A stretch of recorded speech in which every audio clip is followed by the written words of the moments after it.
Sorry about that, everyone. Welcome to Business as Unusual. As you can see, this is the live stream where we explore some of the pressing issues and emerging trends that are shaping the business landscape. We're going to start in a few minutes. So if you have questions, please feel free to add them to the chat. And I'm going to try to get to everything during today's session. So if you've got questions about food manufacturing, being a owner of a family-owned business, or if you can stump Kate by asking a trivia question about The Office, I'll buy you lunch. I'm Kathy Steele, and I'm your host today. I am the CEO of Red Caffeine, and for those of you that are unfamiliar with Red Caffeine, we're a growth consultancy, and we build and execute grow-to-market plans for ambitious mid-market organizations. Our service offering includes a fractional team led by a senior-level marketing leader that enables a business to scale rapidly without hiring a wide range of full-time staff members. So we've got a surprise guest here as well today, and she would be our senior level marketing leader, Christiana Henry. And as I was prepping for today's conversation, I was thinking about, oh my gosh, as a business leader, we're just navigating so much, and I felt like, that used to be kind of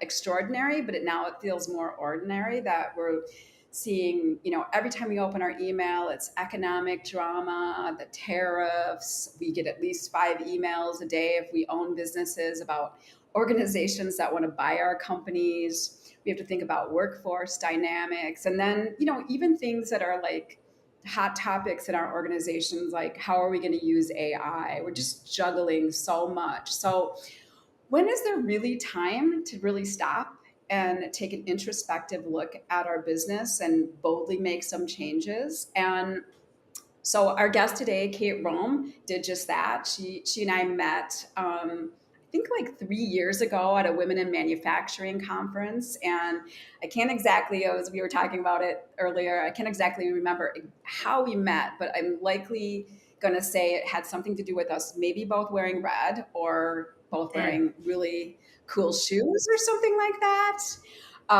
But when you meet Kate, she's just absolutely unforgettable. I think of Kate as that one sign that says classy, sassy, and it should say for her a lot badassy.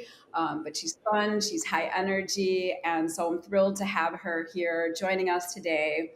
Kate, do you want to share a little short intro about yourself and Rome? And we always love it if you'll share something personal that's not on your professional bio. Sure. You had on, I think it was a red leather jacket. That's what it was. Oh, and I was great. like, yep, I figured that's it. Some red connection. Yep, absolutely. Who would have known it was going to turn into this beautiful collaboration and friendship, obviously. So, I'm Kate Rome. I'm third generation of our family business, Rome Grinding Solutions. We have been in business since 1977. We're transitioning into the 4th generation now. So over the years, the business has developed from the oil mill industry to the rendering industry, and then food production. So I've been in the business for 27 years. As the story goes, my father tried to fire me every day when I came to work because he didn't want his daughter in the business. It was okay that my twin sister, did different, she was the smart one. She didn't want to be in the business. Fun fact, she is now. She's our CFO. Just here 27 years later, trying to just keep grinding. So something about me that's not in my bio. I'm kind of a Lego nerd. I like to build Legos, which I know Parker at Red Caffeine can appreciate. So that's it. Otherwise, I'm kind of boring, really. Oh my gosh. I don't think I knew that. And I'm just like so inspired by Lego art. I'm always like, how do they do that? It's amazing. Wine in a Lego set. I'm good. I'm good.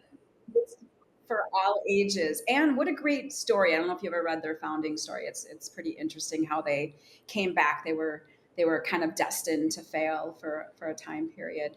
And Christiana, why don't you just give a quick intro as well, since you're joining us today? I'd be happy to. So I Yes. am an account director here at Red Caffeine, and more specifically, I am Kate's account director. So I've been on the Rome account since the very beginning, very happily. I did not wear a red leather jacket, but I sure made my presence known.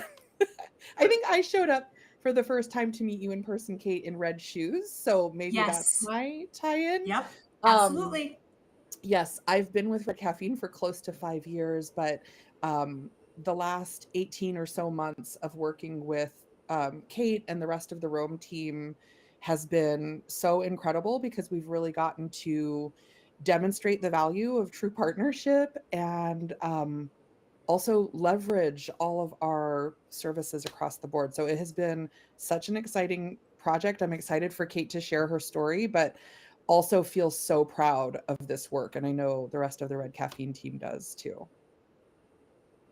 Yeah, absolutely. So, all right. Well, let's kind of take you back. I think the quote is "double down, not back down," and I feel like I reconnected with you. I would see you over the years at the events, and I reconnected with you. And it was kind of a time in your business that was really chaotic. You were undergoing some personal loss and just some professional uncertainty. So, what really helped you sort of pick yourself up by the bootstraps and get be focused on going to the next level of growth versus sort of going with the rest of the industry in terms of entertaining offers to sell the business? What was on your mind at that time that said, I'm going to grow this Sure, organization? sure. Also, a little bit hard for me to talk about because I just lost my father-in-law last week, so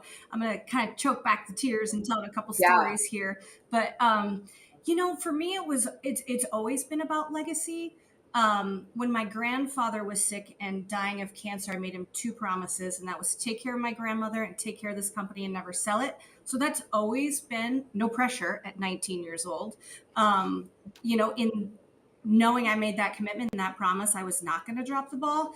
And then over the years, I was constantly reminded that the third generation, my generation, is usually the ones that lose the company.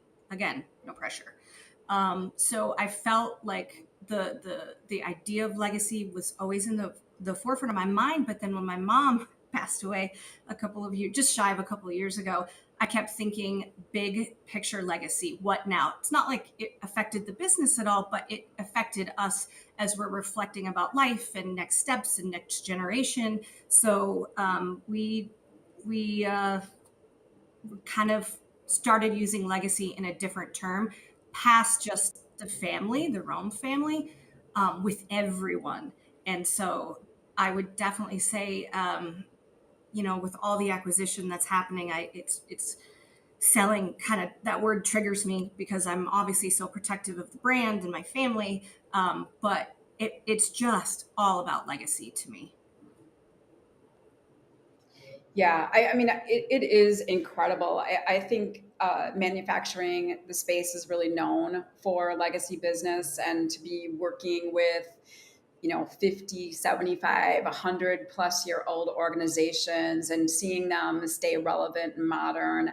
It's so interesting. But I want to kind of take you through some of the early stages of the work that we were doing together in the discovery process. We really dug into the history of the organization, what was going on with your employees, your culture, really unpacking the different jobs that were being done across the organization. There was just a lot of work in that beginning stage, competitive, looking at your footprint online.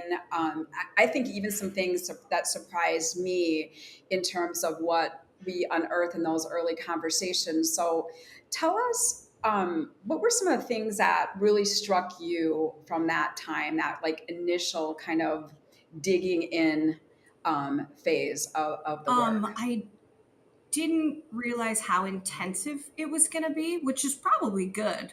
But I definitely, you know what I mean? Right. You Yeah, probably wouldn't do exactly. it. And it's Yeah. like, that forced of taking the step back and looking at, it's like seeing yourselves clearly for the first time. It's like looking in a mirror and you see all the imperfections or whatever. I thought I had, especially my executive team, have the handle on the business, which we did. That wasn't it, but it really forced us to take a step back and look at literally everything, how we do business, internal processes, external processes. And we leaned in hard to that, and really gave us some insights to things that I would have never thought of. Right. And when we leaned in, we knew that we needed experts to help us. I always say I'm an expert in Rome grinding solutions, but getting so caught up in the day-to-day, it was refreshing to get an outside perspective.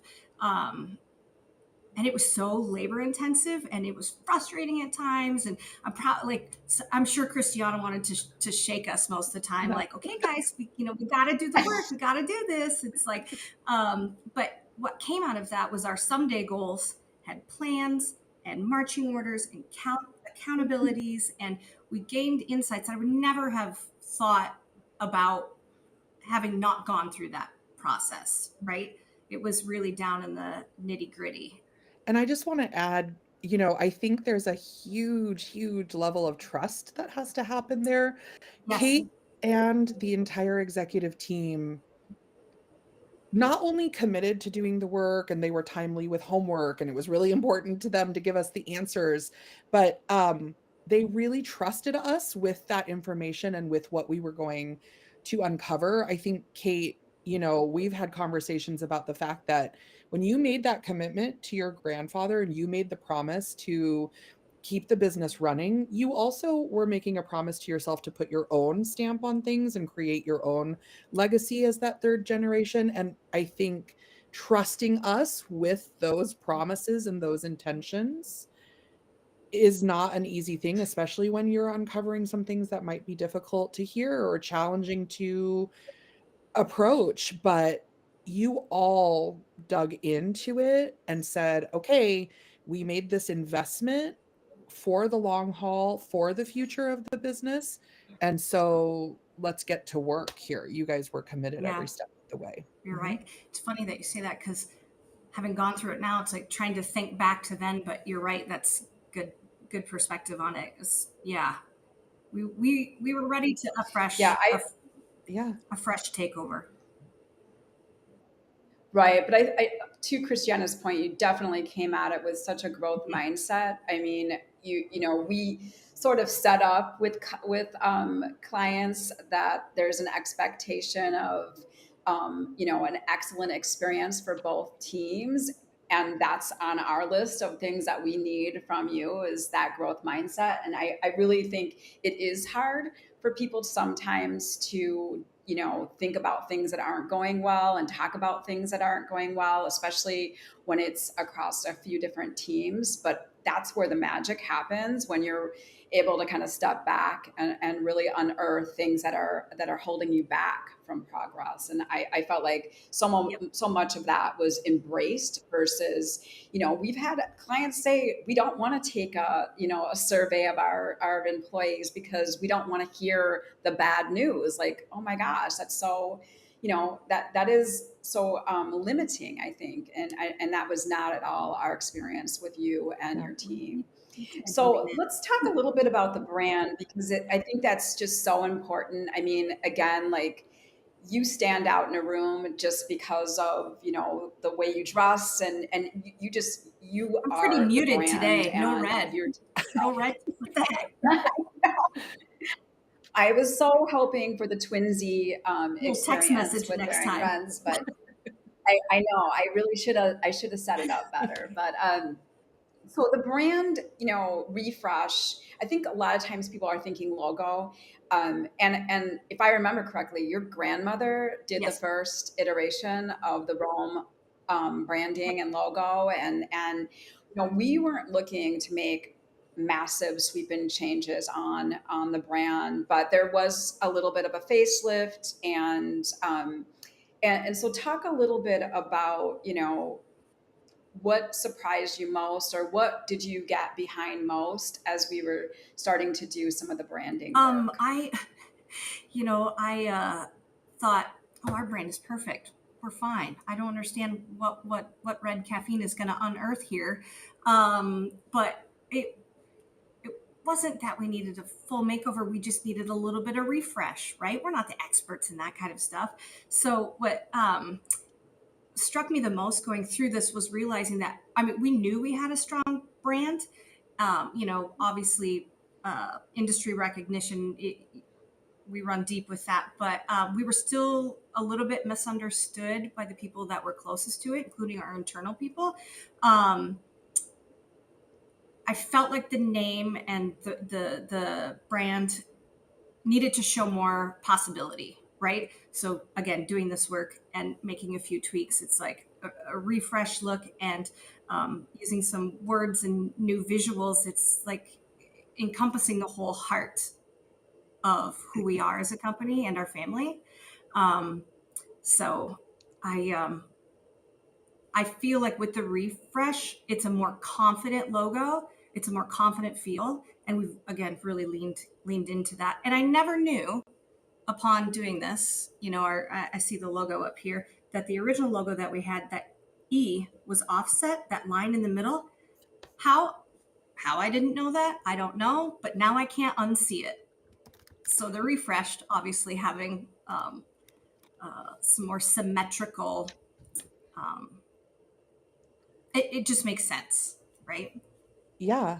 I also think, Kate, just to build on what you're saying, it was um, not only about, some of the refresh we did, the alignment of the E, the typefacing, and building out your brand standards together, but it was also how do we bring this legacy brand, this brand that has so much significance in the industry, forward in a way that we're really celebrating things, right? How do we make sure that the red is as powerful as it needs to be? That's sometimes by not using it as much, right? Or bringing some Correct. other things forward, like the blue of the work shirts and having that become part of it. But I also think, more importantly, one of the first things that struck us was that the family piece was not very apparent in the brand, and it was Correct. important in order for the authenticity to come through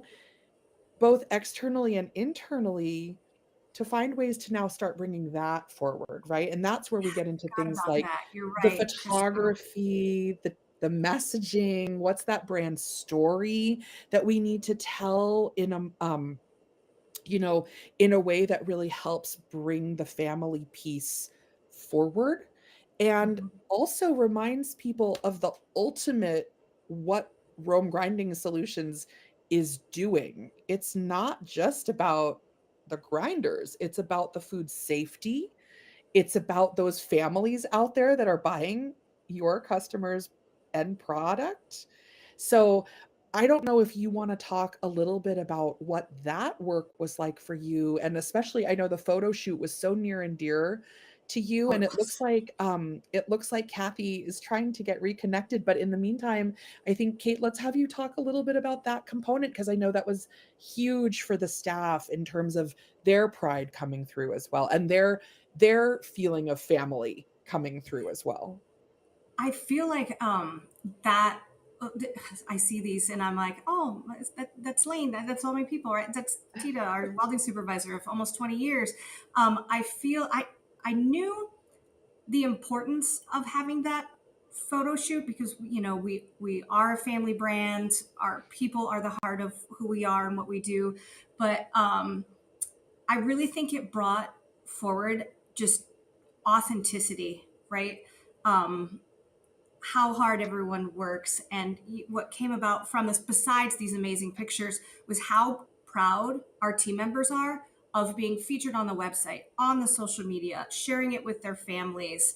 I feel like it makes the brand ours, but also relatable, right? Yeah, my Yeah. picture's on the website here and there or whatever, but there's Josie, our female welder there in the corner, and she is featured on the back of our trade show booth in life size. And I say life size, it's gigantor. And at the last show we were at, we had people ask us, "Oh, what did you hire a model to, you know?" And I'm like, "That is Josie. She's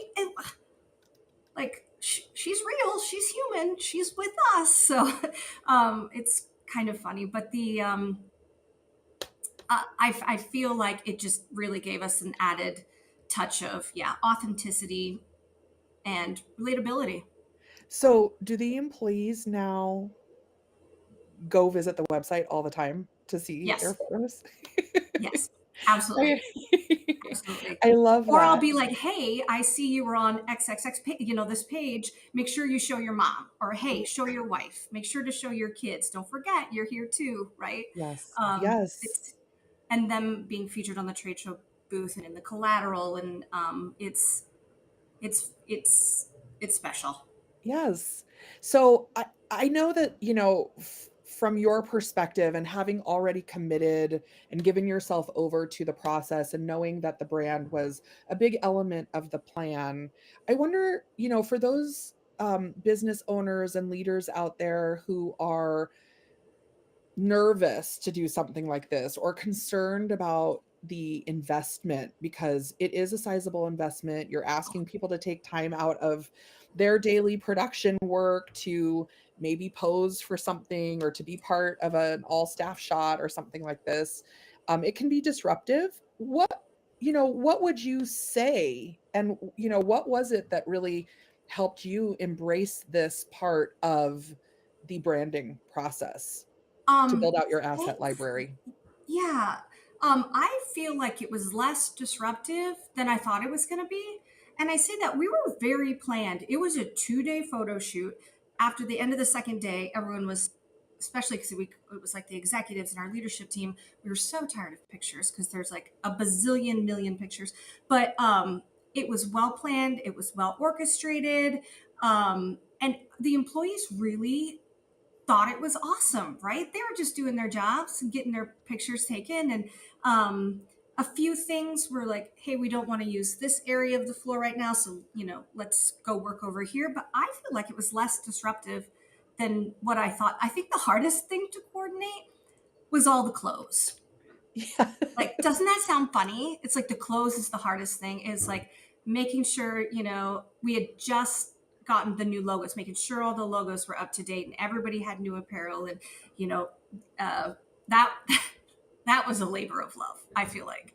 Yes, yes. I know the apparel was an important thing, but I also, again, admired the commitment to wanting to ensure that the blue was just right, that the Oh, red was just right, and we had just had all of those brand standards finalization so we could lean into that, and, I think it made all the difference for it did. things. And again, the team just loves it. And yeah, I'm so proud of it.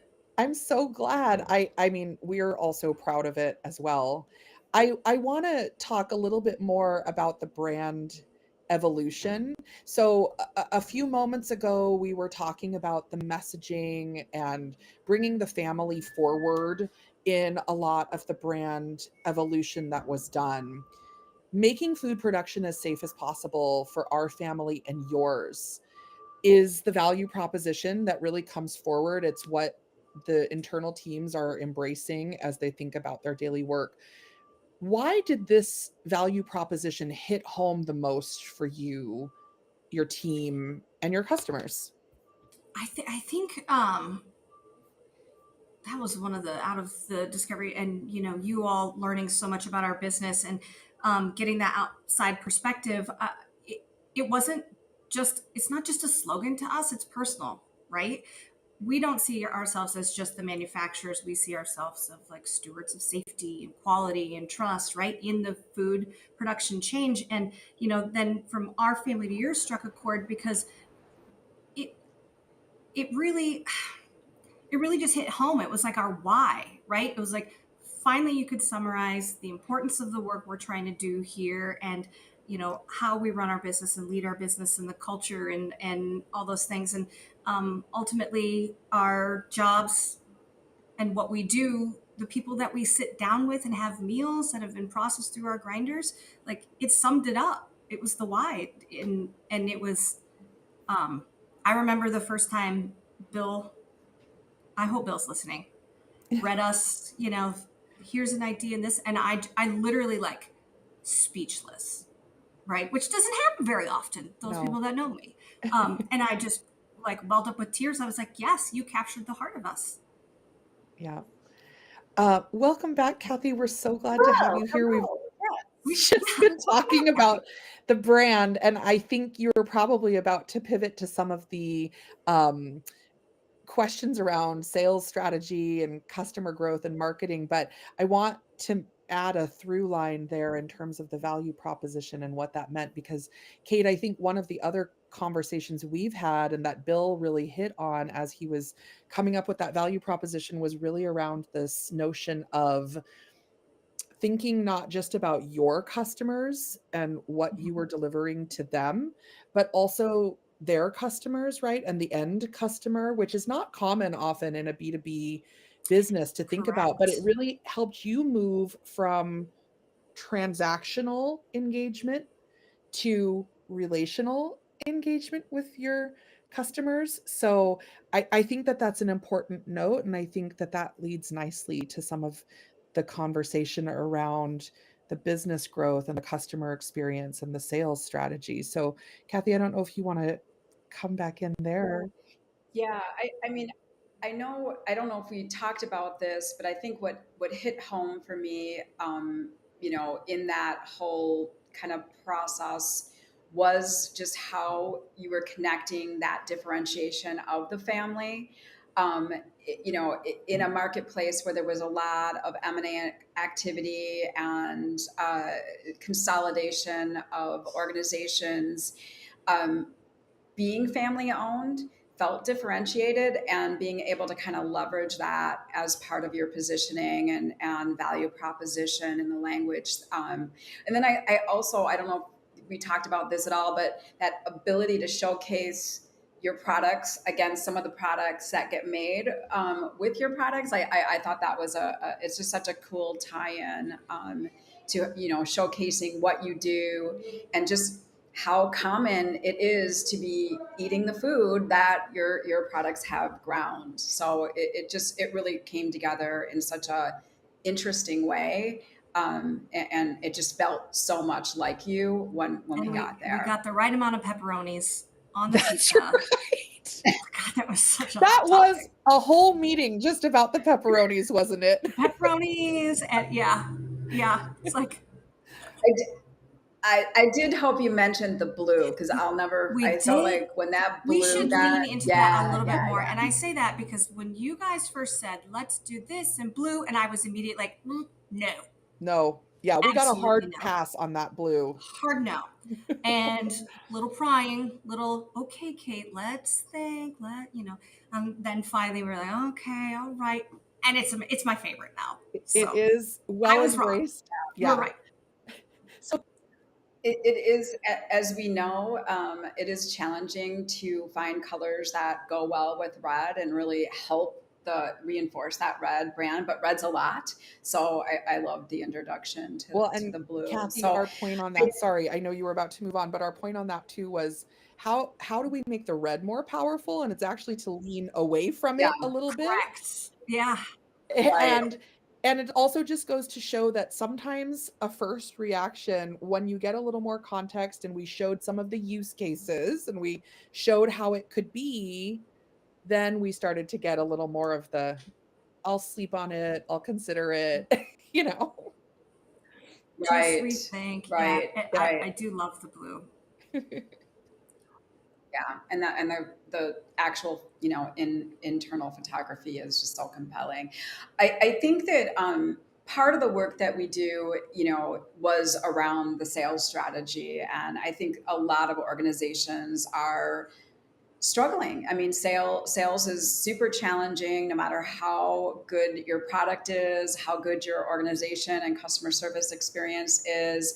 I think during that process, we had heard from you that a lot of your clients were thinking about you more in the aftermarket, which may play well for you in the next, as what's going on in the economy right now. But how did some of those sales insights and sales conversations start to transform the efforts to help reposition the organization in the eyes of the marketplace around your Sure. products? And I think one of the things that did surprise me as well, which I feel like I've said a lot, was when we went into this and started getting, customer feedback, and that we did have a fair amount of people that obviously viewed us as the trusted repair company, which spoke to our reliability after all these years, but missed the Right. fact that we offered more. And I think that sales transformation really shifted the perspective, but then also gave us an opportunity to really align our sales process with our full capabilities. So, which, in turn, we went from being more of a reactive process to a proactive process. But the messaging and the visuals and the tools now available to our sales team really um, turned the dial and really helped us with the brand breakthrough, which is weird to say because our brand was strong before, but um, even stronger now. Yeah. Yeah. I feel like, salespeople tend to get into sales because they are people. They like being around people. They love building relationships. They want to help everyone, and that does tend to predicate that activity. Or like, we'll do anything for anyone. And so really leaning in to understanding the best fit, the right fit clients. We call them blue chip. Adding things like the partnership reviews and really being able to get in front of clients and talk about the relationship, not just about the transactional, sales things. It definitely changes the dynamic, and it changes the, position as a trusted advisor versus like the guy, you still want to be able to save the day if there's a parts or service issue for sure. So, talk a little bit about how those things have been going, Sure. since we've really leaned into those, identifying Like those. you said, being family owned, we, jumping at every chance. And I mean, I'm not just probably for every family owned business, but we take that, our parts and pieces and equipment going out have our, family name on them. Right. But for years, they jumped at everything. Right. So it was a lot of busy work, but not a lot of strategic building work. So that shift in identifying and going after the best fit customers really gave us clarity and confidence and really control. Thankfully, our chief revenue officer, Ryan, was, I thought this would be the hardest for him because he's been here the longest, right? But he really embraced it with his team and the new tools and the new structure, the new vision. And when they started seeing results from, shorter cycle times, stronger relationships, more strategic conversations, which led to, more innovative products that we're building. Our focus now, spinning off of that and the work that our sales team has done, was the entire customer experience, right? Every touch point, every, obviously the website, the sales experience, the customer service, and how people are doing business with Rome, if that makes sense. Yeah. So we just got a question. I know we're going to talk a little bit about technology, but I'll ask it now. Like, how has innovation in technology changed for Rome over the years? Are you using? They're asking, are you using like AWS, Azure, any other clouds, or is it really a private cloud? Thanks, Ruben, for clarifying it. So I mean, when you think of innovation, I know, you're thinking about product, but you're also, I mean, we just talked about, how to innovate in terms of customer experience when we did our last one-on-one. So there's a lot of ways to think about innovation. Yep. Can you speak to that a little bit in terms of how you position the organization? Right now, we did just talk about this, Kathy. That's funny because we're looking into some new innovations in our process for customer experience. But for me, innovation is designing new products. That's what has really come out of this shift in doing all this experience, all these kind of breaking down the bare bones of your business and changing your sales structure. And then all of a sudden you're having partnership meetings, and the amount of work on my engineering staff right now is all on the equipment innovation side mostly. Yeah. Yeah. So I mean, I think that's how anybody gets to a 100-year Yeah. business is they have to be iterating, they have to be innovative, they have to be willing to say like what got us here won't get us Correct. there. Um, so back to kind of the sales process and conversations. Trade shows are a huge part of the way you go to market. And so, we did a lot of thinking about that expenditure and the maximizing your time at conferences, maximizing the impact that your team would have at conferences. So talk a little bit about some of the work we've done around, that part of the sales strategy. Sure. The new booth looks amazing in these pictures, by the way. I love it so much. But Amazing. I feel like our brand and our presence were always known, but I'm not going to lie, we really kind of sucked at trade shows. And I say that I mean, we're there, we're doing business, we're talking to our customers and the other people we partner with, but we didn't really stop and focus. I feel like, we weren't doing a good job at pre-show anything. During show, yeah. Post show, I do believe we were pretty good at that. Our sales team was pretty good at that. But as far as there was no prep, no key targets, no aligned messaging or specific goals, it seems like each person that was in that booth had their own agenda. And so now we've really focused and do the steps, do the things. The ROI is easier, obviously, to swallow on that expense. But the result is obviously better leads, again, stronger ROI. But our team was always confident in the trade show booth. That's not the thing that, they're good at talking about our products, but the team was just aligned in a different way now than I've ever seen before. Is really, it seems so basic, right? Do your work pre, during, post, and it's easy to justify.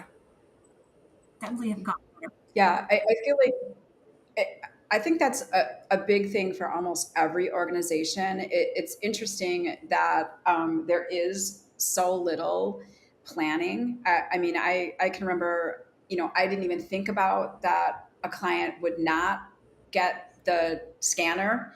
They spent thousands of dollars, And you're not thousands going to to get spend the people there to their $399 booth. on the scanner. Exactly, exactly. I'm like, are you serious? So now we're gonna ask your salespeople to dig into all of those business cards that they collected and try and do an after communication. But it sounds funny and we're making a joke about it, but it's the accurate truth that this is a big endeavor. It takes a lot. I mean, look at your booth. I mean, I've been to some of the trade shows that you've done. You've had equipment in the booth before. I mean, it's a massive undertaking to do some of these events. So not having a strategy, not thinking about who you want to see when you're on site. I think we even talked about how to transition people within the booth to make sure that they're talking to the right subject matter experts, and how to make sure everybody has breaks so nobody walks up to your booth and everybody's on their phone trying to answer an email. Like it's basic, but it's something that I think very few organizations really think about. But trade shows are fun, and they're a great way to continue to be connected to people there. This also feels like, oh, Want sorry. to talk a little bit more about sales enablement overall. I think this is super commonplace when you have a high touch approach to your customer experience, but it's really additive to be able to employ automation or AI or other tools in the process. You want to talk a little bit about, I can remember that you didn't love some of the technology in your marketing and technology stack. In the early stages, like HubSpot was a tool that you were using, but just about ready to Struggle kick it to the bus. curb. So talk a little bit about some of the Absolute struggle sales bus. enablement things that you worked Christiana on. probably has a lot of stories of me voicing It, my frustration with it HubSpot. was I'm like, it was what a do we sore do? We can't spot. get started. It was terrible. And I don't even like to think about it. It's like now that it's fixed and, all the things, but, uh, customer experience has always been such a high touch point for us. So we knew what we wanted out of HubSpot specifically, but we couldn't get it, right? We were not, whatever was happening, just it was not working. So thankfully, after many blood, sweat, and tears hours and the amazingness of Kayla on the Red Caffeine team, we were able to pause and really fix and spend the time, dig our heels in. So we were able to track that full customer journey and really give us consistency across all of our departments with our customers to service them better. But it was tough. It was tough. It was a lot of frustrations with that. But we're I mean, fixed now and going. I also think it contributed, getting some of that solved, Kate.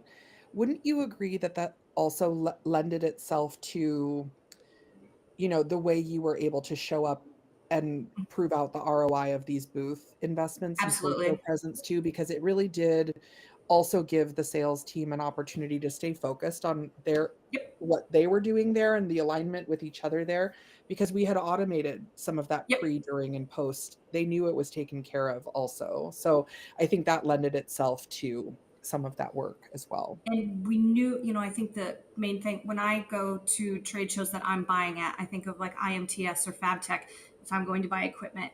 The most frustrating thing is when you don't receive the follow up, Mm, right? And so that has always been a thing for me. So knowing that our team could just do the work in the trade show booth, and there was going to be follow up, with the automation side of it yeah. was good. Daily. I mean, Successful they were daily. the lists were getting uploaded and we were responding in real time so that there was no Yep. missed opportunity. Yeah. Yeah, I mean, I think follow up it is, it's really Seems so interesting. simple, right? Seems simple. It's so interesting. I can remember thinking, I've gotten direct mail pieces, like really nice things, like beautiful things sent to me, and then nobody calls me, and I'm thinking, do they really think that that person is going to pick up the phone just because they sent you something really nice? I just always am astounded by trade shows, or really a nice gift that lands on your desk and then there's really no proactive follow-up. It seems so basic to Yep. do something like that. So I think we also wanted to kind of touch on, you know, beyond the tech with the marketing technology stack, the actual website redesign. So we, really took a hard look at your digital presence and worked hard on bringing a new site to life with some interesting user experience features. So again, I think even in the early stages of our conversations, I wasn't really thinking that this was a major piece of opportunity for us. But as we got in and did the auditing and unearthed some of the potential upside of doing a new website, it just became clear that this was an asset that really needed to be retooled as well. It's true. I feel like that was one of the hardest things to hear was how crappy our website was. And I don't know how to say that but without, any differently. But, I was like, no, it's fine. It's fine. And you're like, yeah, it's fine. And I'm like, okay, and then it's like, oh yeah, it is fine, but it's like a brochure. It's not functional. It's not interactive. It didn't tell the story of the brand. Uh, so after I wish I would have known how much time like prior that we were going to spend on building the website because it was a fun project and we were able to put every ounce of the family in it. And so I don't know all the details of it as far as making sure everything's right, but I'm like, feels like ours now. But the interactive piece, with the grinder finder and which is so funny, everyone loves that phrase, grinder finder, Yes. and the AI bot, it's interactive. I think in dealing with all the different generations, obviously you have the ones that want to pick up the phone and talk to someone, but this younger generation likes to dig and research on their own. So now we have the tools for them to do that on our website, and then they can be informed when they're calling or when they're contacting, and it's an amazing platform for both our customers and our employees. And Kate, hadn't you said too, it made a difference on the customer service side in terms of saving their time because now people Mm-hmm. are calling in a more informed way. They've already done Absolutely. some of the advanced work using the grinder finder, so they know once they call what they're asking about, right? Yeah, I remember the first time we got a call that was like, "Oh, I'd like to talk about the Maximus grinder," and I was like, "Holy cow, somebody's checking out this website, right?" But yeah, I myself, I like to research things, whether I'm onto, whether it be new CNC equipment or whatever. I like to do my research myself, so I'm glad we now have it in our own business. Yeah, I mean, I think that's very common. There's no, it's not the same as it used to be. Buyers are coming very informed. They're almost down to the decision Yes. before they've actually, engaged with a salesperson. So to be able to add tools to your online presence to give them the resources that they need, whether it be, the chat or a grinder finder tool, I think it's just those are table stakes for businesses today to really have that online presence that meets the customer's needs. And then I think it feels like sometimes you're using tech or using an AI chatbot feels like impersonal. But for me, like sometimes I want to just Yes. use chat. I don't want to have to talk to a human or what have you. I want to get some quick details. So to your point of the generational appetite for using different approaches to getting information or having a conversation, really meeting the customers across all generations and And so preference. I think responsive, it's that super Yeah. AI important. I chatbot, right? It's like the concierge of all the things from grinding solutions. Yeah, Um, that was an important thing for you all, Kate, if you don't mind me sharing, yeah, because you wanted to make sure that the customer experience was customized in the chatbot and that it wouldn't feel impersonal. We wanted to make sure it was following all of the user journeys that had been set up for the site and the navigation from the beginning so that people did feel like they were being guided through to get their answers and that they would still have that Roam touch on things. yep. That was otherwise prior to that it was, a live person here in the office, which is amazing, but people get busy and things get missed, and that was a big one for us. Responsiveness. Yes. Kathy, are you there? Having Uh-oh. the technical We might have lost difficulties today. Kathy Might have again. lost Kathy again. We might have lost Kathy again. Okay, no worries. So I think, Kate, maybe we could shift to the internal side of the business Sure. because part of the engagement was around talent and culture. And you touched on this a little bit about, when we were talking about featuring the Rome work family in the photos, but for social, for recruiting purposes, how did the employer brand work that we did together, especially giving employees a voice, impact the internal culture? Can you talk a little bit about that? Sure. When we dug through the bare bones of all of this, and I keep saying that because it's like I feel like we went down to the studs, right? And I felt like everyone had a voice and everyone had a platform. Oh, come, I'm here every day. But what really happened was that I feel like we weren't listening enough to the conversation. So getting them involved in this process.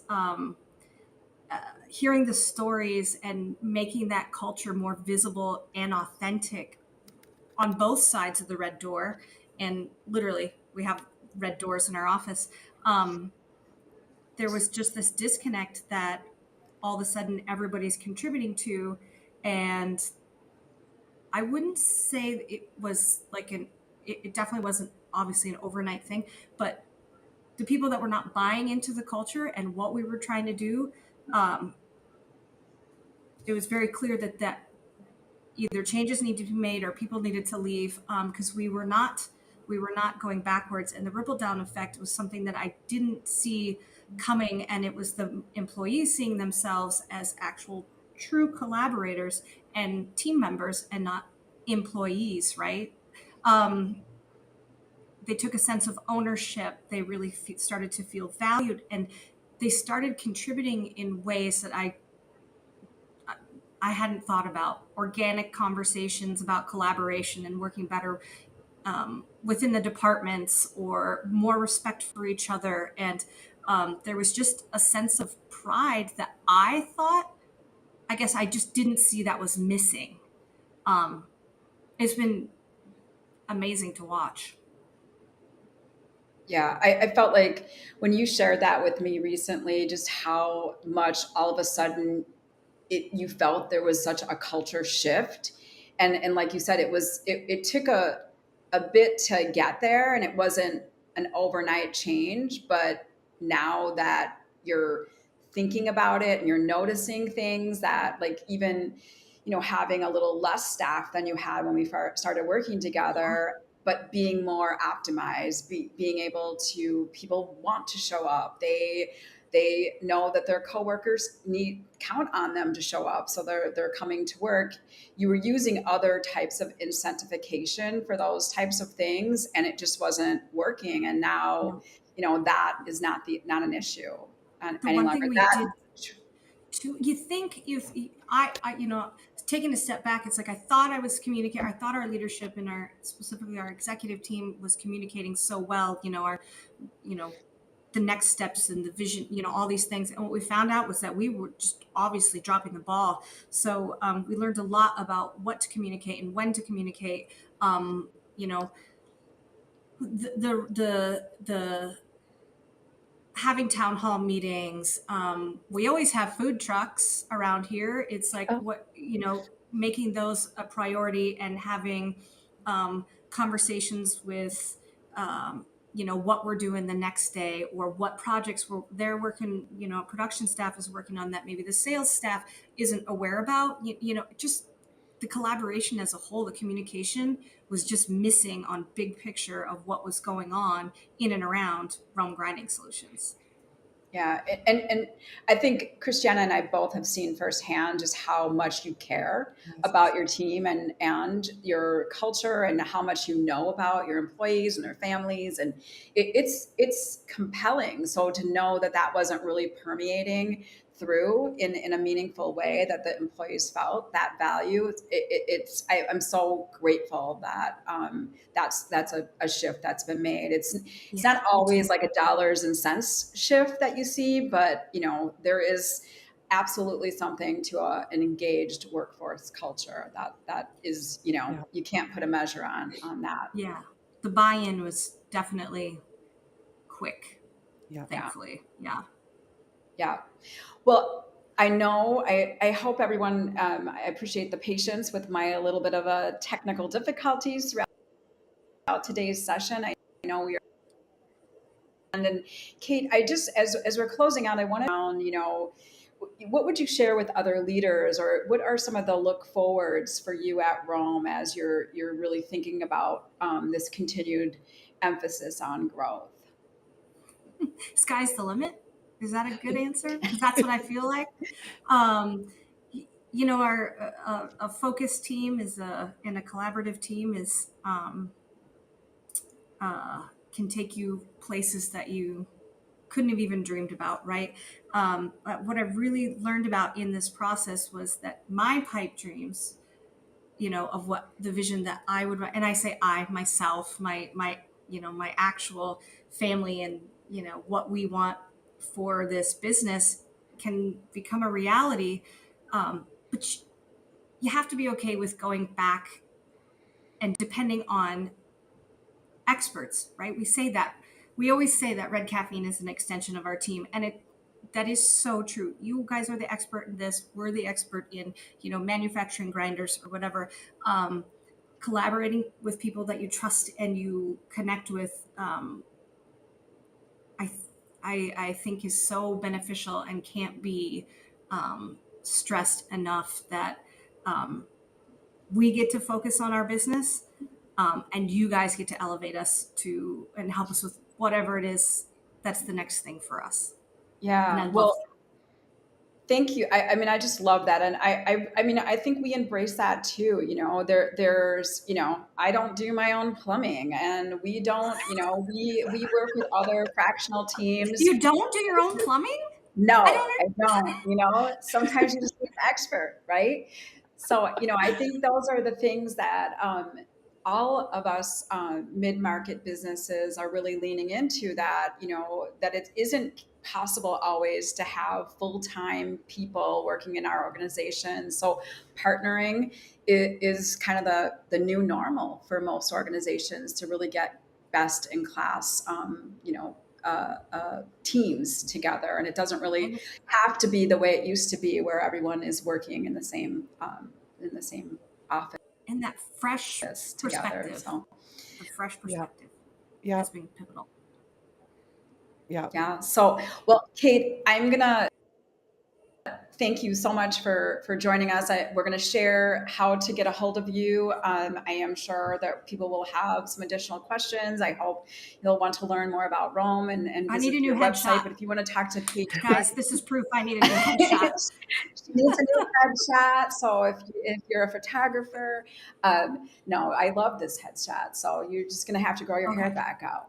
And then, so Kate's email address and her LinkedIn link are noted here. So please reach out, let her know that you heard this on Business as Unusual. So she will know where this is coming from. Neil Schwan, thank you. You're always so lovely. Thank you so much for the compliment. Oh, We that's so nice. appreciate Yeah. you attending and being a part of Business as Unusual so frequently. With that, I want to thank our sponsors. We've got M3 Learning. They are one of the most influential and successful sales management and training companies worldwide. They've got kind of a new leadership and a new lease on life. So please check them out if you're looking for sales coaching and training for your team. And then HR Source is the go-to resource for employers. And excitingly, Mary Lynn Fayomi will be our next guest on Business as Unusual. We have not talked much about talent and workforce this year, and it's been crazy. I honestly, those who regularly follow Red Caffeine's Business as Unusual, Mary Lynn's been a frequent guest and co-host, and I always learn a ton from her. But like, I have never seen her quite as stressed as I saw her earlier this year. This has been a real tumultuous year for workforce issues. And so we're going to talk about the most hot button items that are challenging leaders today. We're going to talk about DE&I. We're going to talk about AI and hiring. We're going to talk about immigration laws and all the things that are going on with workforce. So if you've got a question, we're going to really try and make this super interactive. If you want to hear what's on the minds of other CEOs, please join us for this next session of Business as Unusual. And I want to thank again Christiana for joining us and really taking over for me when I left the scene I for can't a wait little to bit recap today. after Thank you. this. I I'm know. glad it was a very such a game time decision to have I'm you so glad join I us today, did. but I am so grateful that you did it and saved the day. And Kate, I'm just so thrilled to continue to work with you. I can't wait to see what's next for Rome. You and your team are such a Oh, you pleasure guys to are be nice. around. I Thanks. just enjoy you Thanks all for so having me. much, You guys are and awesome. yeah, I hope people took something away and have a new introspective around what can happen for growth in your business and a little more insight into manufacturing.